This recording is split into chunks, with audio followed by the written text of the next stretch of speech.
Allô,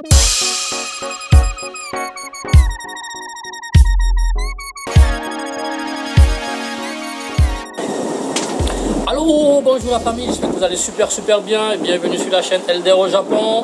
Aujourd'hui je suis avec un invité très spécial, c'est Roméo de Merci Japon. Il a une chaîne YouTube, il va nous en parler tout à l'heure, parler de son expérience ici au Japon et tout. Donc là, on va commencer par une question vraiment de base. Roméo, présente-toi à tous ceux qui nous regardent là. Alors salut à tout le monde, parce qu'il y a un peu plus de monde sur cette chaîne YouTube que sur la mienne. Ouais. Donc moi c'est Roméo, j'ai 23 ans, j'ai eu 23 ans il y a quelques mois au Japon. Je suis blogueur, donc blogueur ou blogueur voyage. Donc voilà, je gagne ma vie en voyageant à travers le monde et en parlant notamment aussi du Japon. J'ai 10 blogs donc de plein de thématiques différentes, ça passe de Netflix au Japon, aux jeux vidéo. Et donc voilà, c'est mon activité, donc j'écris des articles et je travaille parfois avec d'autres marques aussi. Wow. Je crée du contenu pour elles. Wow. Et puis quand je fais du voyage, je travaille avec des offices du tourisme qui m'invitent dans des endroits, etc. Et puis du coup, j'essaye de montrer aussi des choses qui me plaisent. Mais toujours en étant honnête, c'est pas parce que je suis payé que je ne dis pas la vérité. Je tiens à le préciser. D'ailleurs, ça me pose problème parfois. Mais voilà, donc en gros, voilà ce que je fais. Ah d'accord, super. Donc on va dire d'abord joyeux anniversaire. Merci. Voilà. Enfin, c'était en avril, mais. En avril, il y a longtemps, c'est mort. Ok, d'accord. Donc d'abord, on va d'abord recadrer, venir un peu au Japon, parler de ton histoire au Japon, et puis après les blogs, du jeu vidéo et tout. Donc parle-nous un peu du Japon. Tu arrives au Japon en quelle année Donc en fait, moi j'ai toujours plutôt apprécié le Japon, mais je suis quelqu'un qui aime pas forcément les animés, qui aime pas forcément les mangas.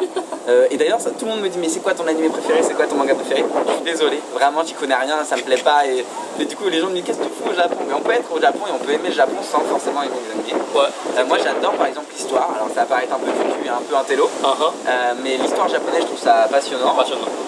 J'aime beaucoup l'architecture aussi. Et puis en fait, c'est très simple, je regardais Netflix il y a 2-3 ans et je suis tombé sur une émission qui s'appelait Terrace House. Ah, Terrace House, voilà. Yeah. Et donc du coup aujourd'hui sur mes 10 blogs, j'ai le site terracehouse.fr qui est à moi aussi et qui me permet de vivre de cette activité. Super. Et donc vraiment je suis tombé amoureux de la culture japonaise au quotidien avec Terrace House. Et je me suis dit mais c'est fou en fait, c'est tellement différent de nous que j'ai envie de vivre une expérience comme ça. Et donc j'ai commencé à regarder la première saison, puis la deuxième. Et la toute première saison qui était sortie en 2012 au Japon, elle n'était pas dispo sur internet, sur Netflix, elle était dispo qu'au Japon. Donc j'ai trouvé des fans qui avaient fait des sous-titres, enfin bref. Et finalement j'ai regardé et après avoir vu cette toute première saison, je me suis dit j'ai envie, il faut que j'y aille. Il faut que j'y aille au Japon. Ah d'accord. Et donc je suis parti en vacances avec un très bon ami à moi l'année dernière, en mai. La première fois au Japon c'était en 2018. Ouais. Ah super. Et puis et puis en France en parallèle moi j'étais déjà en CDI, tout s'est très vite accéléré pour moi. À la sortie de mes études j'ai signé un CDI vraiment même pas une semaine après. Et j'avais plein de choses, j'avais mon activité de blogueur, j'avais mon CDI et puis je donnais des cours à l'université de Bordeaux et parfois pour quelques autres formations. Donc je faisais plein de choses en étant assez jeune, donc c'était vraiment cool. Et je me suis dit au bout d'un moment j'en ai marre en fait. J'en ai marre. Donc je suis parti au Japon, ça m'a plu. Mais je me suis dit on va voir ce que ça donne pour y vivre. Oh d'accord. Et puis j'ai débarqué là en janvier. En janvier 2019. Ouais. La première épreuve, première visite c'était en 2018. Ouais, en mai. En mai 2018 pour les vacances, pour les congés. Et puis c'était bon, ça t'a plu. Et là t'es revenu en janvier 2019. Ouais. Ok. Enfin ça m'a plu. Pas tant que ça en fait. Mais en fait, j'ai pas eu cette magie que tout le monde décrit, tu vois. Il y a des gens qui vont me dire ouais, moi quand je suis arrivé au Japon c'était magique. J'ai adoré le Japon, mais pour moi j'ai pas eu cette magie incroyable, j'ai pas eu cet émerveillement que tout le monde a, tu vois. Et du coup, j'étais là, je savais que ça allait me plaire, mais j'étais pas non plus c'est génial, je vais vivre le rêve de ma vie. Ah d'accord, je vois, je comprends. Ah intéressant. Donc t'as fait tout ça là et c'est maintenant que tu fais 23 ans. Hein. Ouais. T'as enseigné un peu à l'université de Bordeaux, t'as dit. Ouais. Et je recommence cette année, je le fais par visioconférence parce que je suis là du coup. Tu fais visioconférence et teaching. Ouais. En plus t'avais un CDI. Ouais. Que j'ai quitté. Contrat à durée indéterminée et le mec il démissionne, il laisse pour aller à l'aventure quoi. Il rêve, il veut. Et après j'étais à mon compte en même temps, j'avais les trois. Pour mes blogs. Ah, t'as les blogs, c'est quoi des ça pages? fait 9 ans que je fais ça. Des pages sur internet? Ouais, des blogs, ouais. Des blogs. Ça fait 9 ans que je gagne ma vie avec ça. J'ai commencé à 13 ans et j'ai commencé à gagner de l'argent à 13-14 ans. À 13-14 ans, en faisant des blogs, des articles sur internet? Exactement. Waouh, donc comment ça se passe? Comment tu gagnes les publicités et tout? Alors, il y a de la pub, mais la publicité, ça me rapporte 70 € par mois, donc c'est pas ce qui va me faire vivre. Ça. Ah, d'accord. Mais en fait, c'est les marques qui me payent pour parler de certains sujets, ou alors pour mettre des liens dans mes articles, etc., vers des produits. Et après, je fais beaucoup d'affiliations. Donc, dès que quelqu'un achète un produit, Par exemple, sur mon blog Merci Japon, il y a un lien vers Universal Studios. À chaque fois que quelqu'un achète un billet pour Universal Studios, je touche 6% de la somme. Ah, super, à partir de ton blog. Exactement. Ça donne les idées. Donc les gens qui sont intéressés par travailler, avant de signer le contrat dans les entreprises, vous pouvez être vous-même votre propre entrepreneur.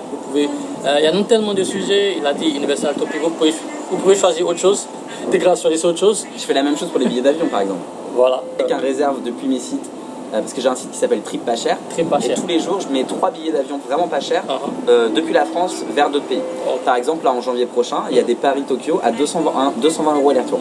220 €. Donc vous prenez depuis Merci Japon, c'est ça Depuis Trip Pas Cher. Okay, et moi, je reçois en fait eux, ça leur fait un bon plan. Un bon plan. Et moi, je reçois du coup une part de l'entreprise, enfin de la compagnie aérienne, qui me reverse une somme. Super, super. Donc c'est vraiment des idées comme ça que vous pouvez. Allez-y, écrivez des tests, écrivez des blogs, faites la promotion. Il y en a, vous ferez tellement. Je pense que il y a des entreprises qui font un budget marketing pour ce genre d'initiative. Tout à fait. Ah, super. Et puis le Japon, c'est tellement en expansion aujourd'hui que du coup, lancer un blog sur ce sujet-là, franchement, c'est assez fou. Enfin, tous les jours, il y a des gens qui viennent sur mon blog, de plus en plus chaque mois. Je sens qu'il y a une vraie émulsion autour du Japon, surtout ces derniers mois et ces dernières années.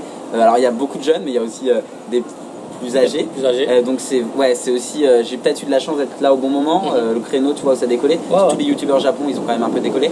Et donc, c'est vrai que sur le blog, t'as Kanpai, t'as des choses comme ça, mais t'as pas vraiment de blogueurs. Enfin, t'as Bene Fukuoka, ce genre de personnes.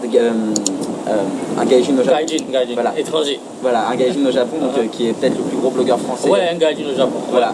Donc lui, il était là il y a très longtemps, mais en fait, on n'a pas énormément des blogueurs.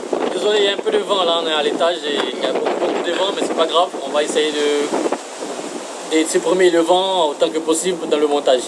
D'accord, ok, je vois. Donc voilà, je suis arrivé aussi au bon moment, je pense. Ah, c'est super. Donc à cet âge-là, tu as déjà fait tout ça, tu as toutes ces expériences-là. Moi, je pense que même si, après, on va en parler de ça peut-être dans une autre vidéo, mais celle-là, si tu veux rentrer dans ton pays ou bien ailleurs, je pense que tu as déjà fait pas mal de bonnes choses. Et les blogs vont toujours fonctionner, le CDI, tu l'auras, et l'expérience au Japon aussi, c'est vraiment super. Mais tu vois, on se rend pas compte parce que j'ai commencé dans ma chambre, j'avais 13 ans. Et tout le monde me disait mais tu passes trop de temps devant ton ordinateur, arrête. Et moi j'étais sûr que plus tard ça allait me servir, tu vois. Et aujourd'hui tout ce que je vis c'est assez fou. Je sais que, tu vois, genre j'étais à Taïwan, j'étais en Corée du Sud, là je pars au Vietnam dans 7 jours, dans 20 jours je pars à Hawaï, après je repars à Séoul. Enfin c'est fou, tu vois, c'est une vie presque de rêve. Tout le monde me dit oh, c'est fou, tu vis au Japon et tu voyages partout. C'est vrai, c'est fou. Ça a commencé 10 ans avant, voilà, dans la chambre. Ouais, c'est ça. Et je pensais pas que tout ça était possible, tu vois. Donc je pense qu'il faut juste continuer ses projets dans son coin et arrêter d'écouter les gens, parce que si vous écoutez les gens, vous avancerez jamais. Donc faites vos rêves, suivez vos rêves et travaillez dur, parce que j'ai pas compté mes heures. Et puis ensuite, je crois que toi c'est la même chose, t'as quand même pas compté tes heures et t'as bossé dur. Et aujourd'hui t'es là, tu vis, t'as un job trop cool. Voilà. Tranquille. Donc vraiment, ton expérience elle est merveilleuse. Je pense que tu as fait beaucoup de choses. Et puis comme il a dit là, il ne faut pas écouter les gens. Même si vous écoutez, prenez la bonne partie, ce qui vous intéresse, et puis ajoutez ça à ce que vous voulez faire pour aller plus loin, quoi. Voilà. Nous on vous donne les conseils, mais on ne peut pas vivre la même vie, exactement deux personnes. Voilà. Donc je pense que c'est le meilleur conseil à tirer de ça. Et si je peux me permettre, du coup j'ai sorti mon premier livre en France en décembre, qui a vraiment bien marché. Et je suis très content. Du coup le deuxième arrive en janvier. Il s'appelle Petit blogueur deviendra grand. Et en fait, j'explique comment j'ai commencé à 13 ans et comment je suis venu à partir au Japon. Et donc tout le processus. Et j'explique aussi que faut dire merde aux autres. Il faut leur dire d'aller se faire un petit peu, voilà. Et c'est vraiment. Et du coup, j'ai eu des retours géniaux sur ce livre et ça m'a vraiment beaucoup touché. Parce qu'il est dispo sur Amazon si jamais ça intéresse les gens. C'est quoi le titre, dans le titre? Petit blogueur deviendra grand. Petit blogueur deviendra grand, sur Amazon. Et puis on va mettre le lien en description en bas de la vidéo et tout. Et il est qu'à 4 € en version papier et 1 € en version ebook. Donc voilà. 4 €, 1 € les gars, il faut le prendre, il faut le lire. Ça donne les idées en fait. Là. Il fait des blogs et il y a beaucoup de sujets, les games, le transport, le tourisme. Vous pouvez vous en inspirer et puis faites votre propre truc, quoi. Donc je pense que là on va peut-être s'arrêter pour cette vidéo là et puis enchaîner sur notre vidéo, une autre version de sa vie, un scoop, quoi, que beaucoup de personnes attendent. Donc là on s'est dit d'abord ciao pour le moment, mais revenez bientôt la semaine prochaine ou même dans quelques jours. On va mettre encore la vidéo de lui. Il a tout fait au Japon, mais le gars il veut retourner, il veut quitter le Japon. Pourquoi? C'est la grande question que tous ses followers, tout le monde veut savoir. Et vous saurez ça sur la chaîne Elder au Japon. À tout à l'heure. Wow. Ciao. Bye. Bye. Allez, le gros. T'as vu, non? Le suspense. Mais du coup, j'attendrai que tu postes ta vidéo avant de poster la mienne.